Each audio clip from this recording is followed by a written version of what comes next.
because Chiwenga panguva ino is being sidelined. Toda kuti vanhu vari kushamisika nokuna absence yaVP because Chiwenga pama-key state functions panguva ino. Inodiwa subscribe or like or turn the bell kuti mnazima yakudonyora chiti Chiwenga's absence from key state functions, sub-policy differences and competing factions within the party point to a deepening rift.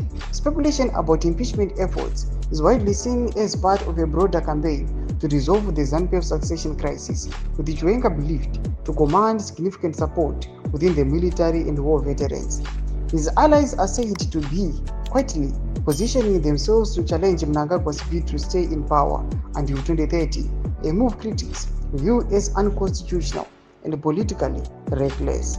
Insiders suggest the recent outburst from loyalists like Ziyambi may indicate rising anxiety within mnangagwa's circle, especially in the face of deteriorating public confidence, economic discontent, and increased international scrutiny over repression and corruption.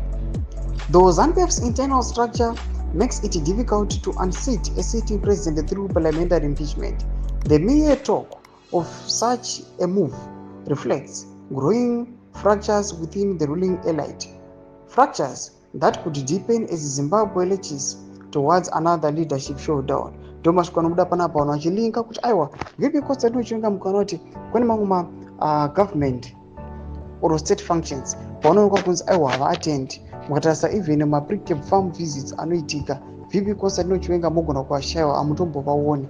Noda kuti kune kuchionekwa kunzi aiwa these tensions anoratidza kuti these guys panguva ino they are trying by all means kuti vakwanisa kusadline vipi kosa Chiwenga wasi kuda kuti aiwa varane for the 2028 elections panguva ino. Bodze mafunguro enyu muri kudii pamusoro pechitiko ichi? Kuna comment section medu mafunguro enyu, so subscribe or like, turn on the bell icon.